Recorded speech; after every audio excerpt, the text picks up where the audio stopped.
Chapter 21 focuses on alpha carbon chemistry. In this video, I will go through an introduction to the alpha carbon, tautomerization, enolates, an overview of alpha carbon reactions, and then go into halogenation reactions, of which there are 3. The alpha carbon is defined as the carbon that's directly connected to a carbonyl. So in this ketone here, we have a carbon and a carbon. Both of these are connected to the same carbonyl of the ketone. So both of these are defined as alpha carbons. Now, as you get further away from the carbonyl, we use additional Greek letters. So the the carbon that is next to the alpha carbon is known as the beta carbon. Even further away, we have the gamma carbon, and it can go on and on. Now, while the carbons connected to the carbonyl are known as alpha carbons, the hydrogens connected to those carbons are known as the alpha hydrogens. So in this example, we have 3 hydrogens connected to our alpha carbon and 2 hydrogens. All of these are considered alpha hydrogens. Now, it's a very common mistake to think of the hydrogen of an aldehyde as being an alpha hydrogen. It is not, though. An alpha hydrogen must be connected to an alpha carbon. This hydrogen here is connected to the carbonyl. The carbonyl is not an alpha carbon. So for aldehydes, the H's of the aldehydes are not alpha hydrogens. So in our aldehyde example, this H is not an alpha hydrogen. However, these two, which are connected to the alpha carbon, are. Now, alpha hydrogens are relatively acidic. So for aldehydes and ketones, those hydrogens have pKa's of around 17 to 19. Now, in general, hydrogens attached to carbons are not very acidic at all. So the fact that we do have these relatively acidic hydrogens means that we can use them in acid-base chemistry. Now, the reason that these are much more acidic than other types of hydrogens attached to carbons is because if we were to remove one of these H's, the resulting lone pair would go onto the alpha carbon and would be stabilized by resonance with the carbonyl. Now with esters, esters are not as acidic as aldehydes and ketones. They have pKa's around 25. Amides have pKa's around 30. Carboxylic acids, even though they contain alpha carbons, actually don't do much alpha carbon chemistry, and that's because a carboxylic acid contains a hydrogen that's significantly more acidic. So this hydrogen here is going to give the properties of carboxylic acids. So carbonyls are capable of undergoing tautomerization. In tautomerization, we start in the carbonyl form, and in this example, we're using a ketone. And this is known as the keto form. So this is when the carbonyl is existing. Now, in the presence of catalytic acid or base, we can convert the ketone to an enol. And an enol is when you have a double bond and an OH directly connected to it. Now this process can occur again in the presence of catalytic acid or base. Let's go ahead and take a look at the mechanism for each one of these reaction conditions.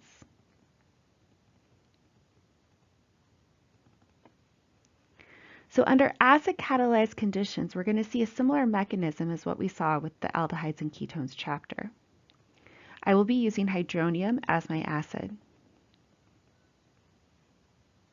Now in these acid-catalyzed conditions, the oxygen of the carbonyl is going to take the acidic proton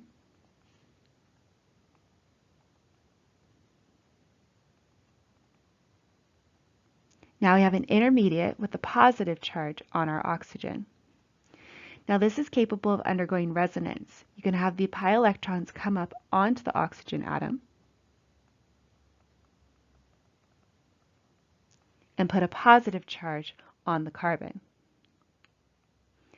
Now from here, we can have a weak base such as water that we generated in the first step, come in, remove the alpha hydrogen, and give the electrons to the carbon with the positive charge. So I'm going to put my resonance structures in brackets here.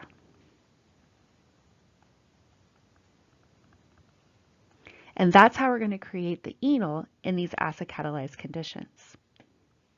Now under base catalyzed conditions,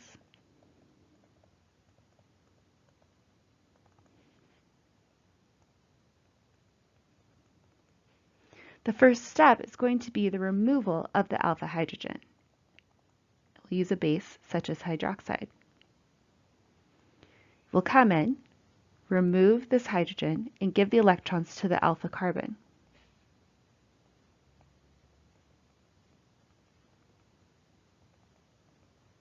Now in the alpha carbon, we have a lone pair with a negative charge. This is known as an enolate. And an enolate is a stable intermediate because it can participate in resonance. So we can have the lone pair come over, form a double bond, and kick the electrons up onto oxygen. We have the allylic lone pair pattern here.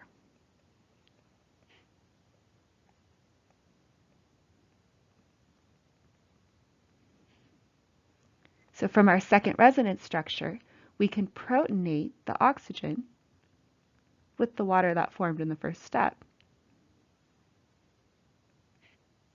to create the enol. So very similar steps, but just in different orders.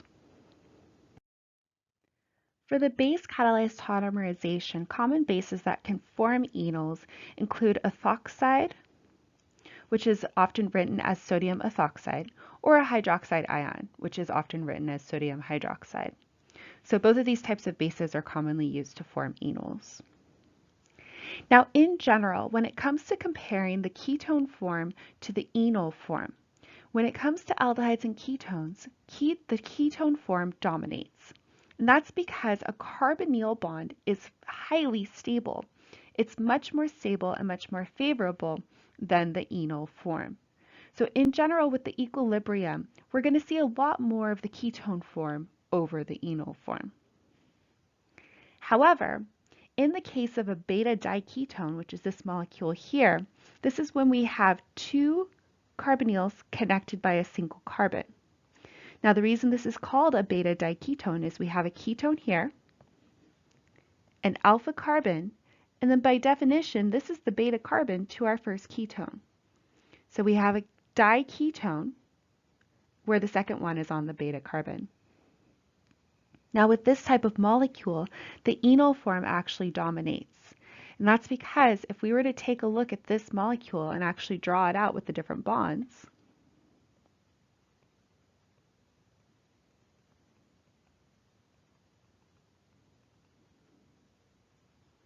we have an OH bond here, which is capable of hydrogen bonding. We also have an oxygen, which is capable of accepting hydrogen bonds. So we can actually have this interaction between the hydrogen of the ol and the ketone on the beta position.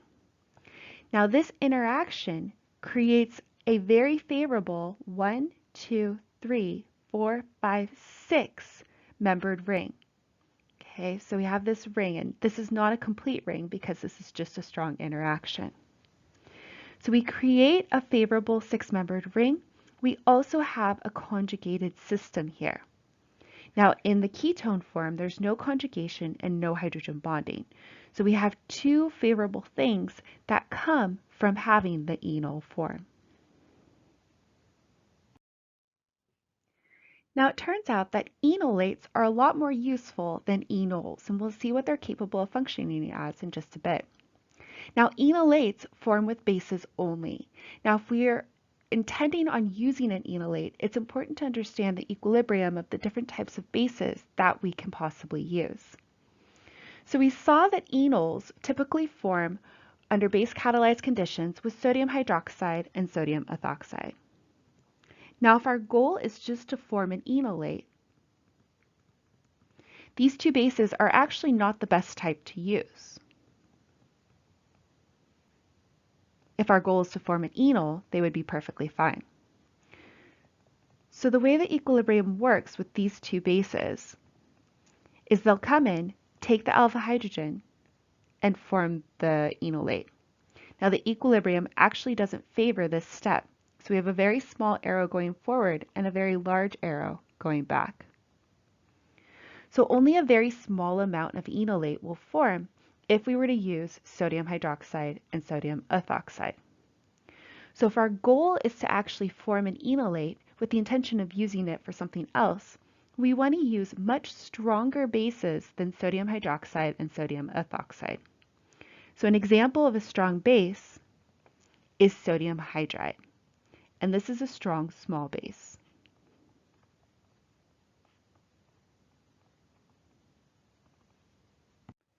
With sodium hydride, the hydride ion is an H with a lone pair and a negative charge. So similar to our hydroxide and ethoxide, the H will come in, remove the alpha hydrogen, and create an enolate. In addition, we will create hydrogen gas. Now the formation of hydrogen gas is incredibly favorable, so we're actually going to get a full forward arrow to create the enolate. This is, in fact, an irreversible reaction.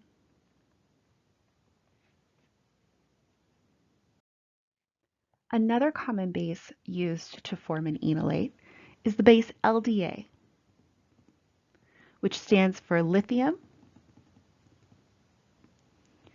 diisopropyl amide. This base is a strong, bulky base.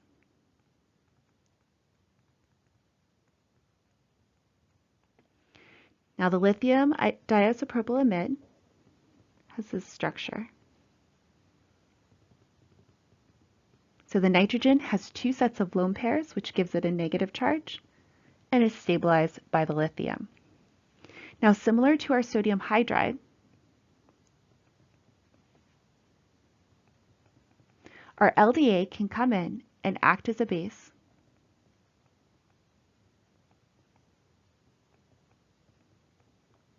to remove the alpha hydrogen and give the electrons to our alpha carbon. Again, just like the sodium hydride, we completely form an enolate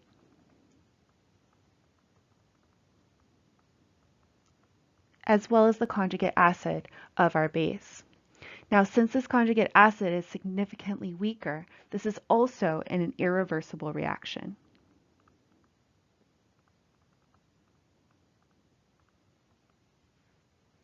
So if our goal is to form an enolate, sodium hydride and LDA are the most common bases to use. Now, once we have an enolate, the enolate is capable of acting as a nucleophile.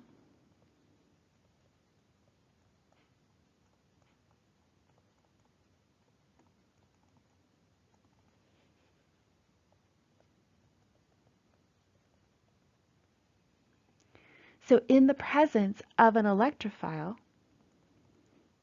the lone pairs can go and attack that electrophile. Now we can also consider the resonance that occurs with the enolate.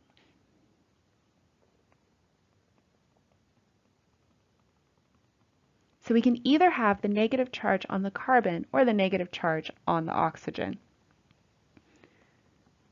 Now this is capable of attacking an electrophile as well. Now the most common one that we're going to see is the negative charge on the carbon attacking the electrophile. And that's what we'll see in many of the reactions in this chapter. So there are many reactions that the alpha carbon can undergo. We will talk about halogenations in this video, and then in the next few videos we'll talk about the aldol and Claisen condensations, alkylations, malonic ester and acetoacetic ester synthesis, and conjugate addition. Now these reactions are very important because they are carbon-carbon bond forming reactions.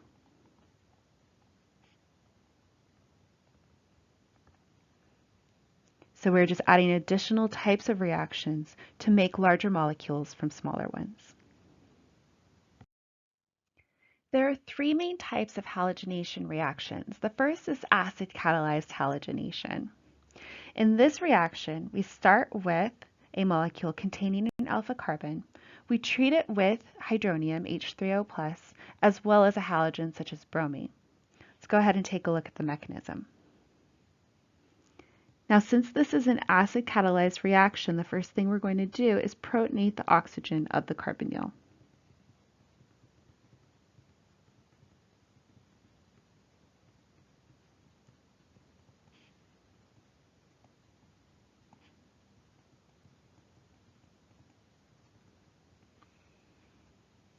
Next, we're going to remove the alpha hydrogen and form an enol.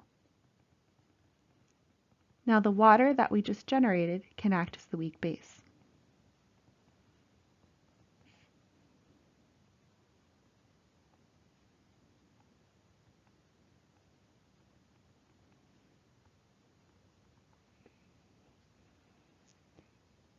Next, the oxygen of the alcohol will come down, reform the carbonyl, and cause these electrons to act as a nucleophile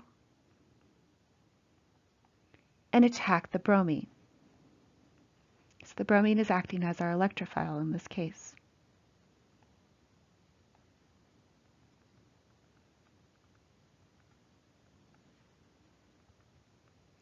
Then the last step is removing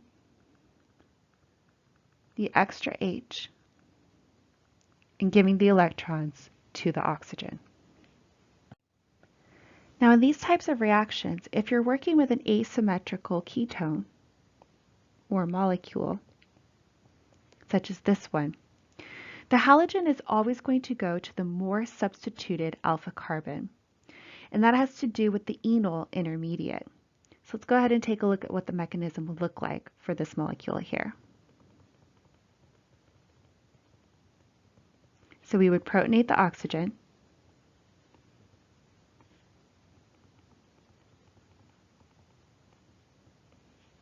and create the positive charge.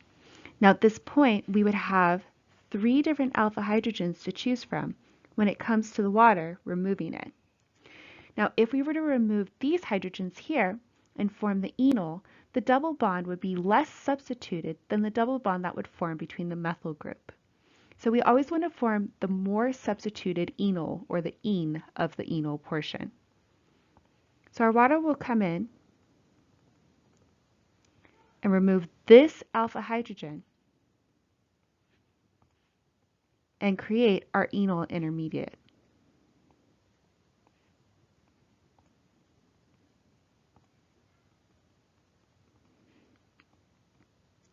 So this is our more substituted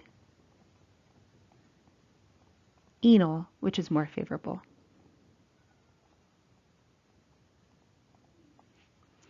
Then the reaction would continue, just like the mechanism we saw above.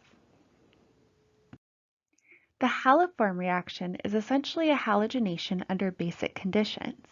This reaction can be used for 2 different things. We can either use it to turn methyl ketones into carboxylic acids, or, which you are more familiar with, it can be used to test for the presence of methyl ketones. So we actually use this exact reaction in our unknowns experiment to test to see if the ketones that we had were methyl ketones. So what you guys did in lab is you took your molecules, and some of you had methyl ketones. You treated it with a solution of sodium hydroxide as well as iodine, and you got a positive test result for this reaction if you saw the formation of yellow precipitate. So in this reaction, we are turning our methyl ketone into a carboxylate ion as well as CHI3, which is known as iodoform. Now, if our goal is ultimately to create a carboxylic acid, we would treat it with these reaction conditions and then follow it up with a treatment of H3O+. Ultimately, that would convert the molecule into a carboxylic acid. If the goal is simply to test for the presence of methyl ketones, you only have to do the first step of this reaction and look for the formation of the yellow precipitate. So let's go ahead and take a look at this mechanism. Now in a methyl ketone, we have 3 alpha hydrogens to choose from. Since we're starting with sodium hydroxide, the sodium hydroxide will take any of those alpha hydrogens. Now the electrons are going to go onto the alpha carbon to create an enolate.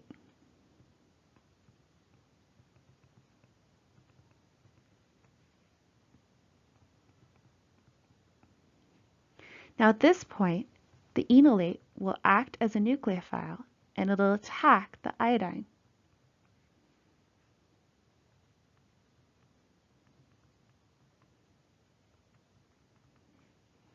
So now we've replaced one of the alpha hydrogens with an iodine. Now you're going to repeat these 2 more times.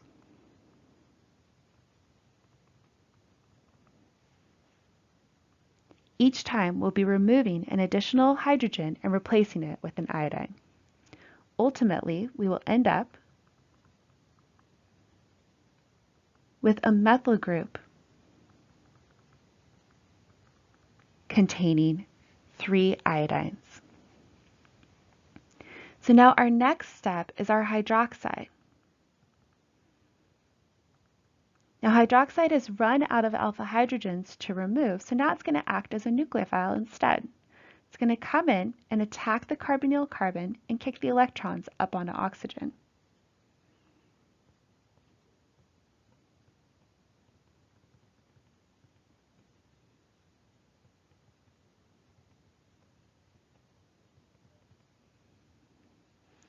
Then the electrons will come back down and they're going to kick off this entire group.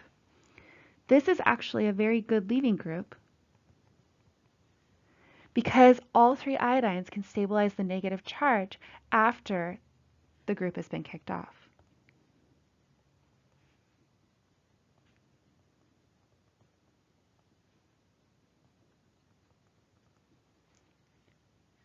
Now at this point, we have an acidic hydrogen, and we also have Ci3-, which is a fairly strong base. So this will come in, remove this extra H, and give the electrons to oxygen to create our carboxylate ion.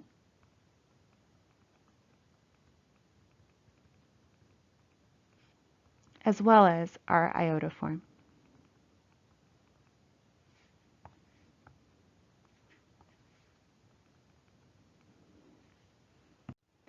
So if our goal is to test for the methyl ketone, we would stop here once we see our iodoform product. If our goal is to continue and turn our carboxylate ion into the carboxylic acid, then we would treat our product with H3O+, which would simply act as the proton source.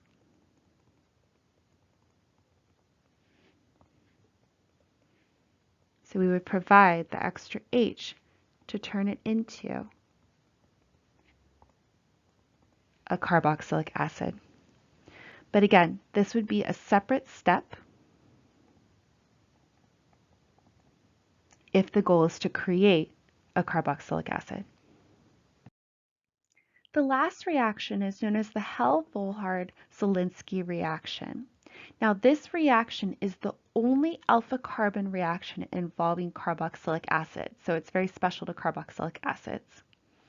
In this reaction, it's going to involve the alpha carbon of a carboxylic acid and the alpha hydrogens as well.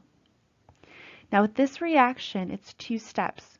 You start with a mixture of bromine and PBr3 and follow it up with H3O+.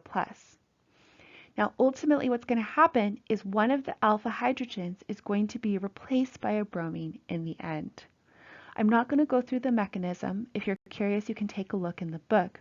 But it's most important to note that this is the only reaction involving the alpha carbon of a carboxylic acid.